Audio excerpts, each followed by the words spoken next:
Hello, everyone. Mr. Lipchick here, and our topic for discussion is the political landscape of China. Some facts about China. It is the most populated nation in the world with 1.25 billion people. Its capital city, Beijing, is home to 17 million people. It has the world's largest army with 2.5 million soldiers. And it has been ruled by the Communist Party since 1949. The official language is Mandarin Chinese, which has over 200 dialects. And its currency is the yuan.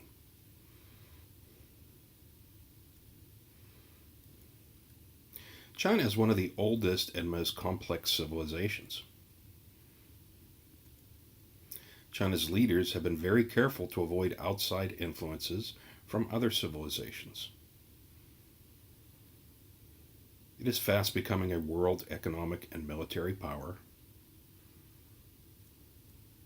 And China's official name is the People's Republic of China.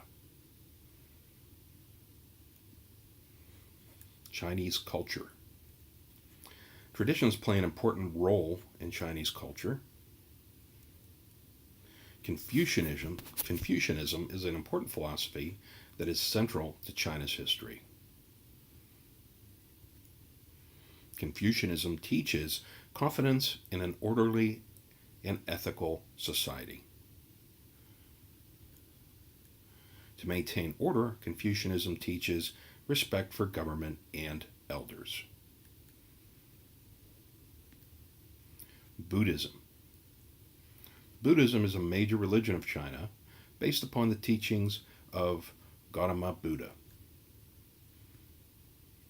Gautama renounced his personal wealth and royal privilege to become a monk and seek the truth. His experiences gave him insights into the causes of suffering and the path to freedom from suffering. Daoism.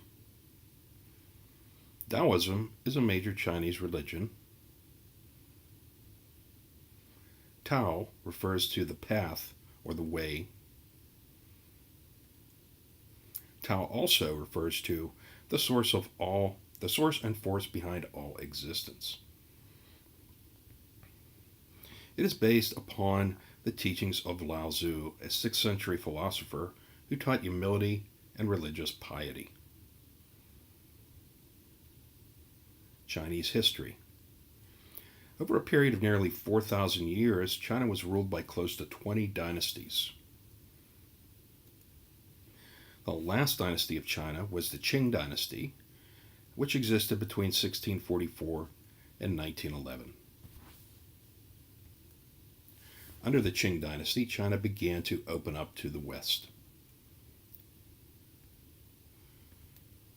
Great Britain did a great deal of trade with China. During the Qing dynasty, it exchanged Chinese pottery for English furs. The Qing dynasty, however, imposed strict rules over trade.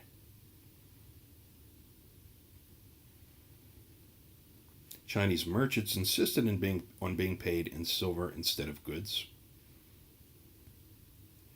During the 1800s, Western powers began to exert influence on China economically, politically, and culturally. This dominance became known as imperialism.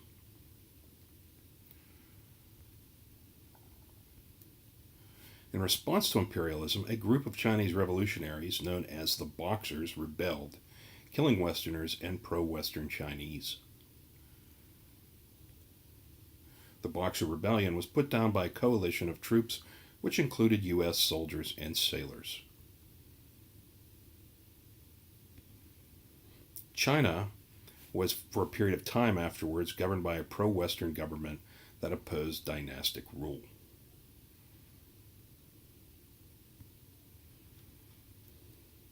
In 1949, after a long civil war, Chiang Kai-shek lost control of the government.